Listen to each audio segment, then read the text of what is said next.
Hey friends, it's Rye Myers, your Broadway and Entertainment BFF, and you're listening to Live with RYE, the podcast. Listen, if you're listening to this podcast, make sure you subscribe to the podcast and leave a rating and review so you never miss an episode. And listen, it helps the podcast out so much. So leave a rating and review and download it or subscribe. I'm new to the podcasting game, so whatever you do, review, like it, leave a rating and all that good stuff. And if you're watching on YouTube, make sure you subscribe to my YouTube channel so you never miss an episode. You see all of my interviews that I do, and you catch my exclusive Broadway talk show live and in person every week. The only Broadway talk show in all of New York City. It streams live on YouTube, so you don't want to miss that. So subscribe to my YouTube channel for more. I am so excited to talk to today's guest. She is someone whose career I've been following for years and someone that Broadway knows very, very well. And if you're a Broadway fan like I am, you know her very, very well. Please help me welcome my very special guest, Tony Nominee Beth Malone. Hi, Beth. Hi, everyone. Hey, how are you? We're going to talk at the exact same time this entire podcast. Wouldn't that be fun? Let's try it. Sorry. Me too. It's not your fault. How are you doing? I'm doing great. How is it going there? Hovering over Central Park like you are. It's going well, thanks. It's going well. Yes, I have to make the backdrop fun, so. Ooh. It'd be fun if you turned around and was like Superman, and then it looked like you were. That would be really that would actually be kind of amazing. And the funny thing is I'm scared of heights. So thankfully this isn't real. Cause imagine if there was, it's like that glass, that new building that was in Midtown where you look down and you see the. Yeah. Just don't turn around, right? Just don't look behind you. That's my advice. So exactly. Well, how have you been and what have you been up to these last few months? I mean, I know it's been very busy. Broadway is back. People are returning. What have you been up to? I've been shooting a TV show called City on Fire for Apple TV. And we just wrapped yesterday, 2 days ago now. Wow. And so we wrapped season 1 and it will be streaming on Apple in 2023. So that's exciting. And I've been doing some other things, like a couple of different, I've been doing a lot of TV and stuff because the thing that happened in the pandemic is auditions went virtual. And so Shelly, my wife, and I moved to Colorado right after the Unsinkable Molly Brown closed abruptly. Mm-hmm. And a few days later, we packed up and flew home to Colorado, where we are from. And we kind of have stayed operating out of there until I booked the show. And I kept my apartment in New York. So I still have my apartment. I had a roommate that is now gone. And so I moved back into my apartment and started shooting my TV show. And I was like, yay, the world works again. The world is turned back on. It's not broken. And then it's just wah, wah. It's not quite back to normal. But so it's been quite the ride over the last couple of years, hasn't it? It certainly has been, and it may not be back to normal, but at least it's functioning, and at least it's you're able to perform again, and actually do TV and theater and all that stuff. That sounds really exciting about City of Fire. I know TV is really big for especially theater actors to get into, and to break into have a TV series I know is huge. So that must be super exciting. Was it filmed in New York? Yeah, we shot all around New York. And it was very exciting. I have this little studio in my closet here in Colorado.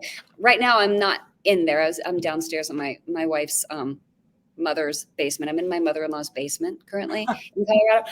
But, I have this little studio. So I set my little ring light up and send these auditions off. And I've booked a lot of things this year. I've gotten to, kind of go all over. I've shot in LA a couple times, in New Orleans and Toronto, all because of virtual auditions. It's been really, there's been an upside to the casting situation with the pandemic. And if you can do it safely, people keep shooting. And, we shot Tick, Tick, Boom during the pandemic. We shot a lot of things. So it's been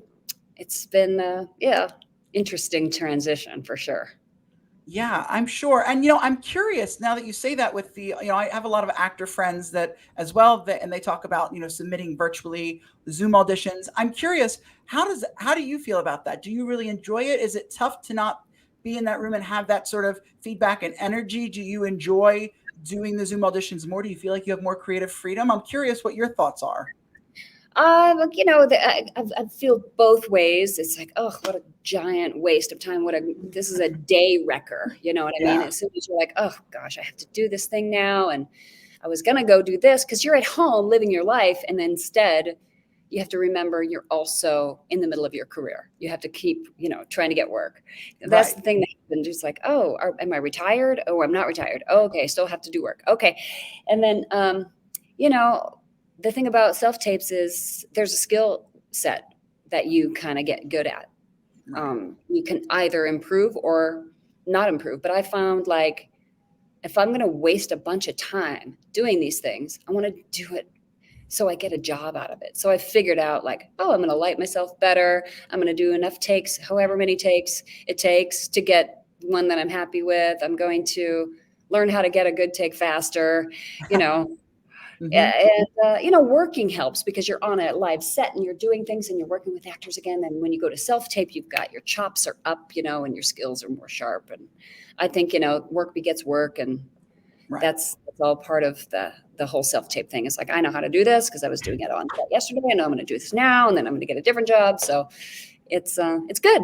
Well, you look fabulous doing it. I mean, you got great lighting there. You look fabulous. You're well lit. So Thank you it very much. sounds Got my really green light up. I was just doing a self-tape for something I'm not going to get, but you you just never do it. know. You do it anyway. Of course, of course. Well, one of the things that you were most recently involved with, and you mentioned it, was the Unsinkable Molly Brown, which just released its cast recording on July 22nd, I believe. It was off Broadway prior to the pandemic, and then unfortunately, due to COVID hitting, it shut down. So the album just released. I've been listening to it all day. It's great. Tell us, how did you get involved with this production of Unsinkable Molly Brown before it closed down? Well, I auditioned for it. Years ago, and I've done it. This was my third installation of this particular. It's a revisal. They call it a Mhm. revisal because it's a revival, but it's also a massive revision of the script, written by Dick Scanlon. And I got involved with it. My friend Heather Lee, she always thought I should play the part. And, you might remember Heather Lee from the Bernadette Gypsy. She was Tessitura. She's my really, Oh, yes. really good friend in LA. And she's always like, you got to play Molly Brown. Nobody does that show. They should do it for you because she saw me do Annie, Get Your Gun. And I do these scrappy leading lady, pretty well. I like Yes. an oldie timey leading lady where I can sort of infuse it with like guts and some, a little bit of muscle. And that's what I did with Annie, Get Your Gun, and also like Seven Brides for Seven Brothers and things like that. And she was like, you got to play Molly Brown. So when this audition notice came up, she's the one who was like, you got to get seen for this. So I did. I went in and I won the role, and it was just like a blast. The first place we did it was Denver, Colorado, where I am from. I'm from Castle Rock, just like south of Denver. And so it was fun to be able to be in my hometown. Mm-hmm. Do it for like people I went to high school with. My high school drama teacher came, Oh, that's awesome. it was amazing, and to be home and do it. And then we did it at the MUNY a few years later. And that was huge. If you've ever been to the MUNY, it's like 300 feet across that stage. So just like everything expanded. And Mark Kudish was my JJ Brown. That was a lot of fun. Oh, And sounds it like was it. 100 degrees though, like at Curtin. They're like places, and you're like, oh my God. And you have to go out and pretend like it's cold. You pretend like it's Colorado and you're just sweating buckets. It was unbelievable. And then, we did this transfer with the transport group to Lower Manhattan and the Abrams Art Center. And we did the most lovely, lovely off-Broadway size rendition of this show. It was gorgeous. The scenic and David DeMane was my JJ, and we just had the best cast, and it was just like, it was cooking right along. And Kathleen Marshall had done some beautiful work. And then, it all went to hell. So there you go. Well, did I mean, is there talk of it coming back, or, a lot of these productions? I don't think so.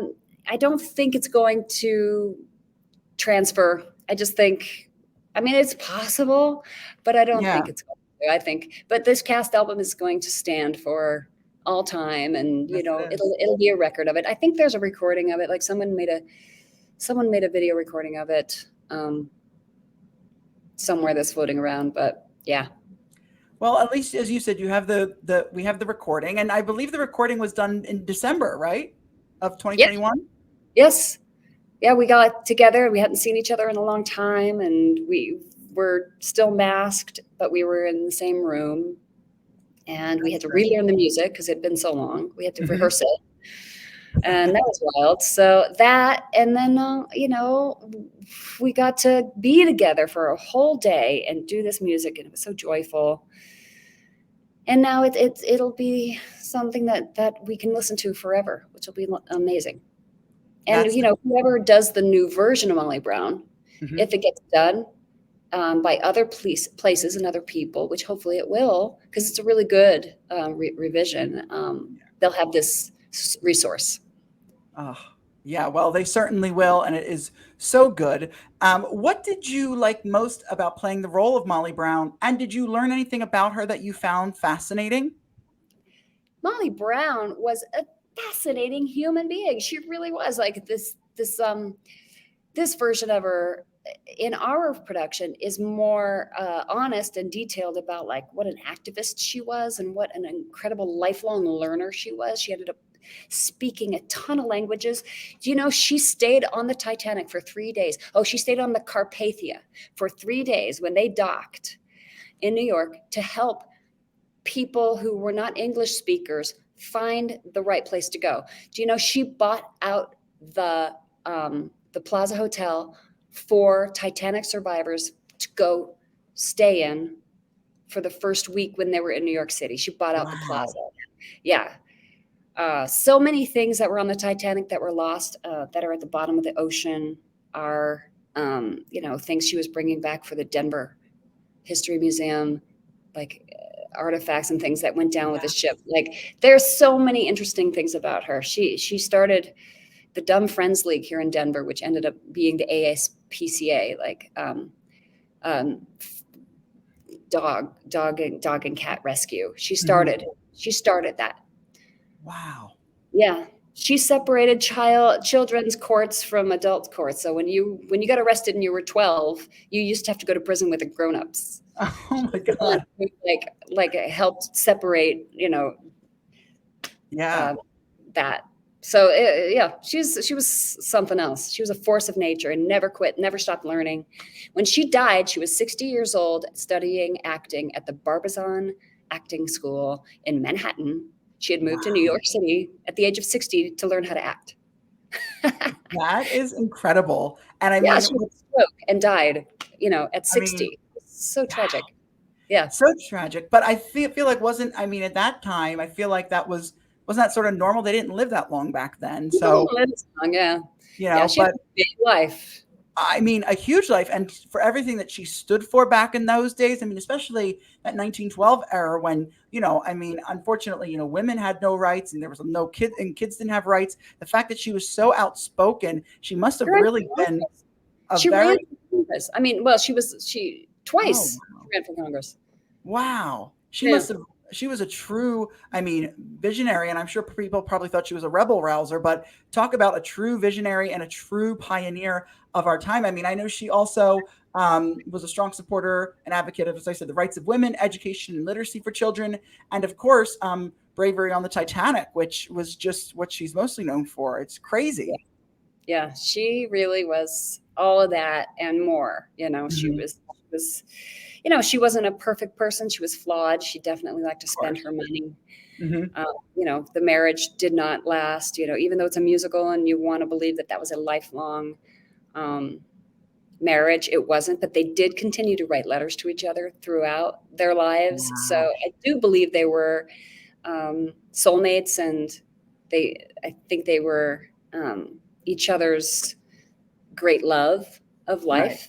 But they just were very different people. He wanted to stay in Colorado. He wanted to stay in Leadville, Colorado, not even Denver. Denver was too racy for him. He was like, I want to go back to the mountains. He liked his cabin. You know, he was sort of like a rustic guy who she met and married, and she was a very worldly person at heart. And then given the resources, she just exploded onto the world, you know, traveled all over the world, learning all these languages. And it's just a fascinating person.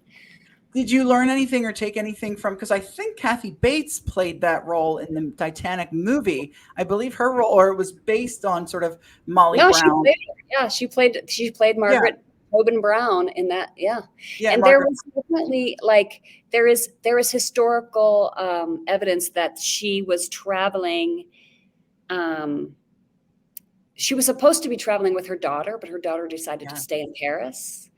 So she might have had, she had the clothes with her for the Titanic, so she gave it to. I think that was all kind of fabricated, and it's good storytelling. But she definitely was not really accepted by the posh society people. She definitely was sort of a pariah in that set, because they were just very snobby, and she was new money. She didn't play by the rules. And there's a lot of truth to all of that.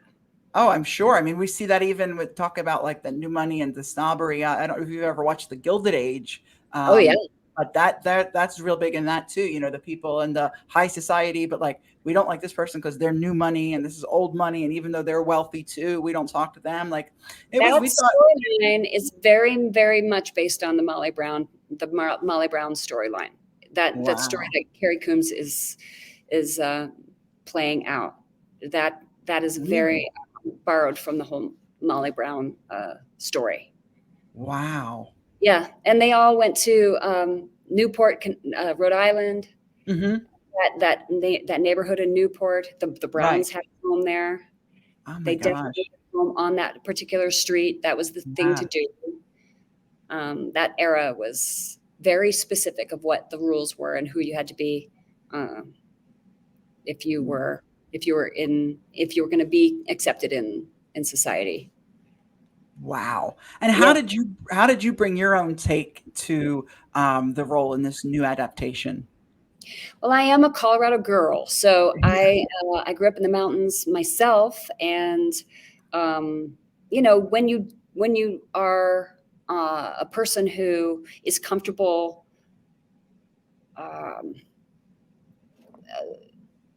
doing hands-on things like skills, you don't wait for someone to bring the wood in for you or snap the fire. So I tried to put a lot of those just life skill actions onto the stage so people could see these mountain women are hardy and tough, and they're survivors, and you don't have time for it. It's like a no bullshit sort of thing. It's you got to show up with some skills, and that was my that's how I tried to influence the character and how she moved through the world and how she spoke, and how how she saw every opportunity as an opportunity. She saw every day as an opportunity to make things better.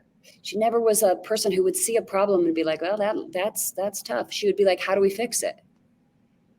That's the kind of person she was. And I really admire that. It sounds like we need more Molly Browns in this world. I mean, we could all take a page out of that book. Yeah. Yeah. And it's not even that hard. It's you can start with one little thing that you can change. If you see one little injustice and you think, I can change that. That's what I want to do. For me, my Molly Brown mission and the way we did our show was we did a zero plastic production, which meant no single-use plastic containers, no water bottles, will be provided by the production. You know, that case of plastic water bottles they always have for you on day one of rehearsals. Nope, we're not going to have that in our show. And every day we're going to provide water. You have to show up with your own bottle. And we did it. We did a 0 plastic production, and we were very proud of that. That's incredible. What a great idea. And I'm glad that it stuck with that as well. Yeah. I'd like to get plastics out of the entire Broadway industry. That is what I would like to do before I die. That is, so you're familiar with the Broadway Green Alliance? And yes. Yeah. Yes. I am Molly's, her name's Molly. Yeah. Yes. She's my friend. And we're talking about how to make this happen. Because if you go to BAM, if you go out to Brooklyn at BAM and you walk to the concession stand and you get a bottle of water, they're going to hand you a cardboard container of water, which is delicious and compostable and does not put plastics into our oceans. That's a very true and good point. And, you know, because you look at the concessions too, I mean, that's also part of it is, you know, I mean, the actors and stuff, but also the audience. And so there's so many, like they get water bottles and stuff like that. How do they, now they could do something like that with the cardboard water bottles. Or I think I've seen them. They're like the box waters or something. Yeah, they're great. They taste great. They're lined with a little like wax liner. And so the water is beautifully preserved and it tastes just wonderful. And it's easy to do. And we should be the ones, our industry, the one we love, Broadway, should do the right thing. So I feel like this is, it's going to happen. Let us hope. So you starred in the most recent 2018 Tony Award-winning revival of Angels in America, which also starred Andrew Garfield, Nathan Lane. You played the angel in that. What did being in that show mean to you? I just have to say that show changed my life. It was such a show that was so groundbreaking. I credit that show with really kickstarting my love of watching plays. I've always been a musical person. And after seeing Angels, both parts, I saw it on Pride Weekend in 2018. And then I saw it on closing night, the second part on closing night. And watching that show got me so excited for plays. I have been a big play person ever since. Then obviously, you know, The Inheritance was, you know, a year or so after that. But I saw so many plays after that and really credit that with giving my love of plays. But it was, as a gay man, it was such a powerful, powerful show. So what did being in that show mean to you? Oh gosh, it was like church. Yeah. The language, having that perfect script in your ear every day. Like you got to hear that language every day, those speeches over and over and over, and those incredible, incredible actors bringing those characters to life, and then to be on stage with them and to be able to be a part of that.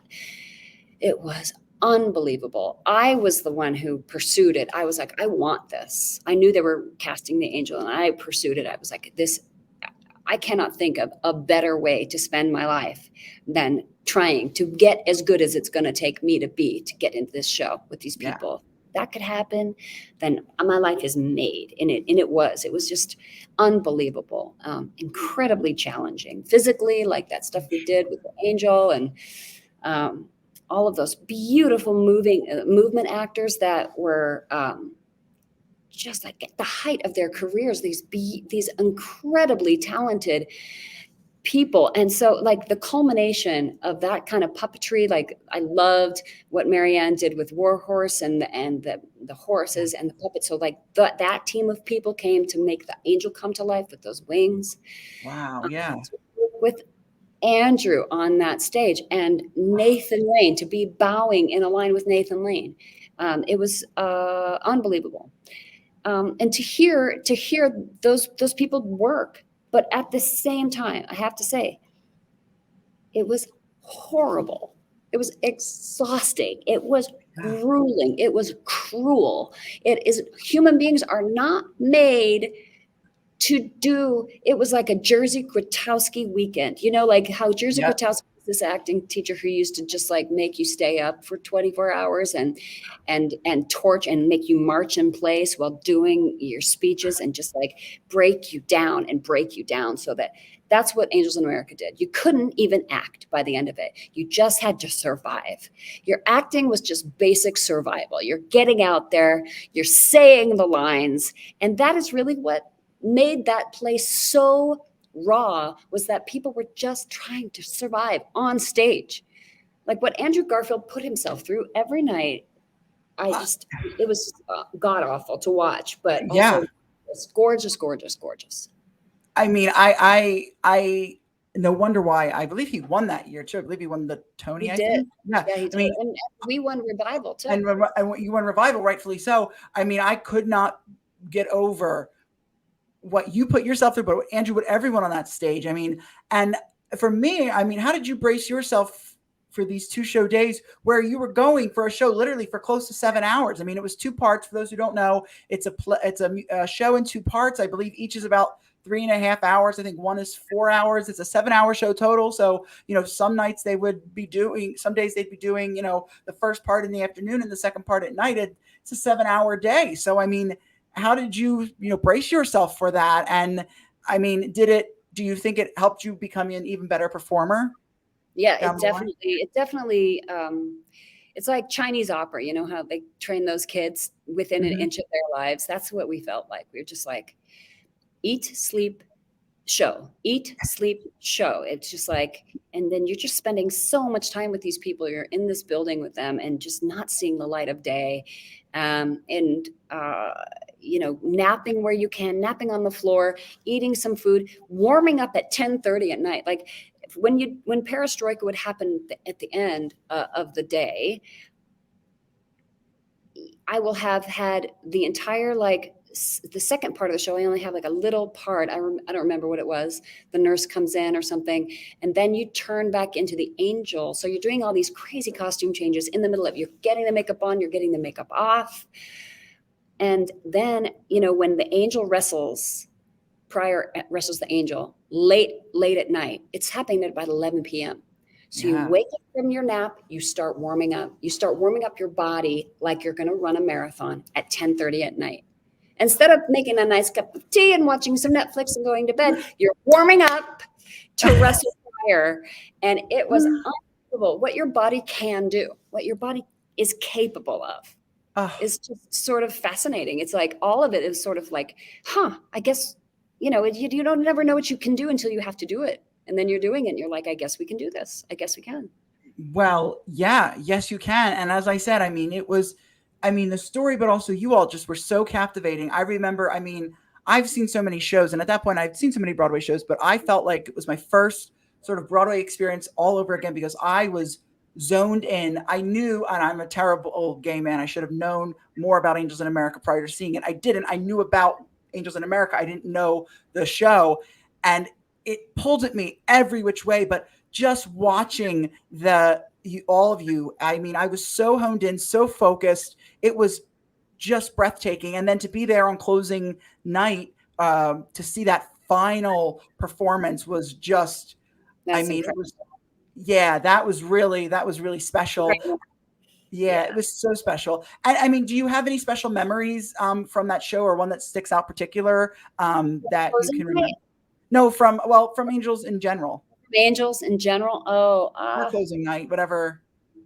Man, I don't know. I just think the warm-ups on stage before, like the whole cast, it required you to sort of like become your best like graduate student self again. It required you to warm up vocally and physically and do a fight call. We had to do a fight call, it was a group effort. It wasn't like I'm going to go do my show. It was we were also reliant on each other, that we had to keep checking in and keep checking in. Keep doing those lifts, keep doing those wrestles, and keep, and we never quit trying to make it better and trying to make it, we had to fly, that moment where the angel flies and she hasn't really flown with gear the entire show.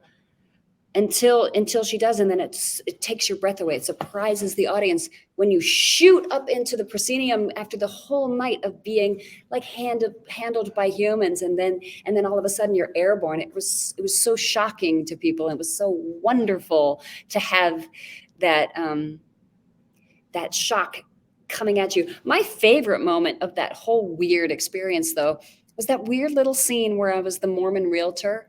Up there with Susan. Well, okay, I'll tell you one thing about Susan Brown. Susan Brown, who played all the older women and men. She plays the Mormon mom and stuff. And she, the angel has to kiss her when she's in the hospital with Pryor. She's brought Pryor to the emergency room in Perestroika. It's just gut-wrenching. It's awful. It's heart-rending. And she's making a big change in her life. Her life is just being, I love that storyline of that mother, because she is, you think you know what she is. And she says, you don't know me. Don't you judge me. And I won't judge you, she says to Pryor. And so they decide not to judge each other, which is so beautiful. And at one point, the angel comes and grabs her face and plants a big kiss on her and gives her like a sexual experience with that kiss. And Susan Brown said to me, now, and she's from the UK, so she says, no, you snog me properly. You snog me properly. That means don't do a stage kiss. Malone, you bring it. You bring me the full angel kiss experience. Snog me properly.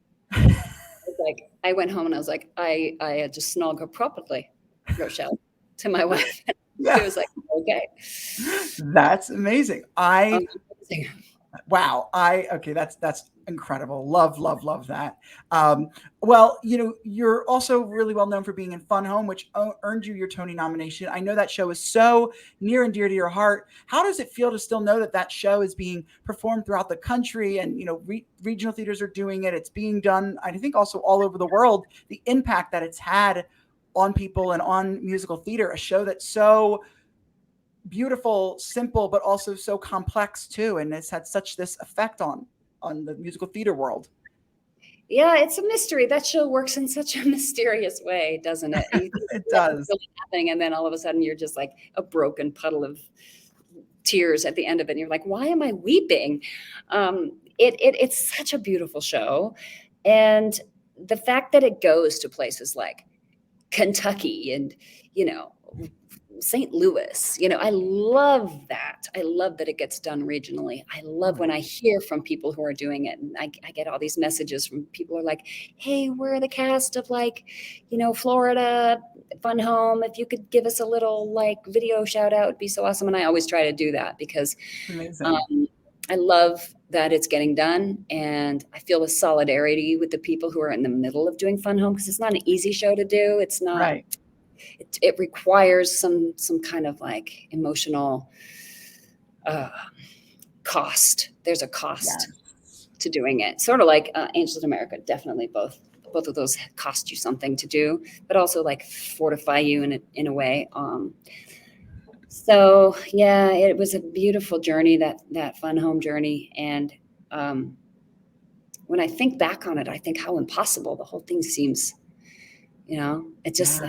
God, Obama was our president. Thank God things were happening that were bringing us forward during that period, because it certainly feels like we've taken several steps back now, and we're in danger of having all of it go away for a time. But it's cyclical and it will come back. But my God, we just thought we were so joyous back then, thinking, yes.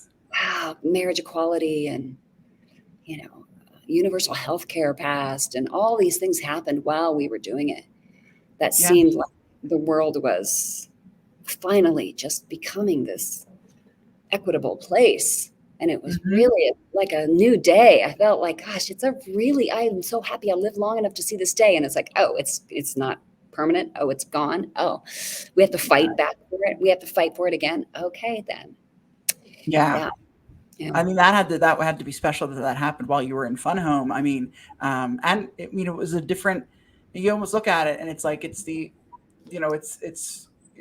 was such a good time, and you look back. I mean, even prior to the pandemic, just like it was such a different time on Broadway and in the world, and you just sort of look at it and you say, wow, like how things changed. But especially that time period, you're like, wow, so much good was happening, and at the time maybe we didn't realize how good it was, or just how good the things were.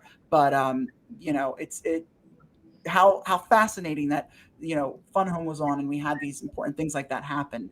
That was really powerful. It was a moment in history. We definitely rode a wave of the society was matching us. Like it was really propelling the story. And then there were activist moments the whole show could take. We went down and when Orlando, when the Pulse nightclub was shot up, we went down there and performed it and raised a bunch of money. And the College of Charleston withdrew funding for incoming freshmen being assigned Fun Home, the graphic novel. So they were like, if this is going to be assigned reading, we will withdraw the exact amount of money that it takes to buy those books. So we went down there with our show and we raised 5 times that much money. We're like, so here's your Fun Home money, guys. Yes. It was a terrifying sort of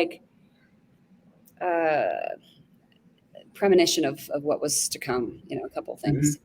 Like seismic activity underneath this peaceful utopia we've created, and it was like, something is brewing, and and then it's now. Yeah. Well, as we finish up here, what advice would you give to performers in current day that are pursuing this craft of acting? What would be your advice as we sort of enter this new time of performing? You've done it all. You're doing TV, you've done theater. So what would your advice be? I always like to ask people that to share their advice. I just follow the things that really, really light you up. Those are the things that make you unique, and really lean into those things that bring out your own specialness, because even if it seems weird or doesn't seem very commercial, the world will catch up, as Strange Loop has proven and Fun Home has proven, and some other things. Sometimes you just have to keep doing you. And if it doesn't seem like people can handle it, just don't let them change you. Let them change. Yeah. Exactly. You are so right. And before we finish, is there any final things, anything that I didn't touch on that you wanted to say or plug or anything?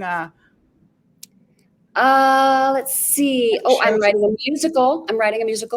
With the Indigo Girl. Emily Salyers of the Indigo Girls and I are writing a Cyrano de Bergerac adaptation, a lesbian Cyrano with original music by Emily. And it's called Starstruck.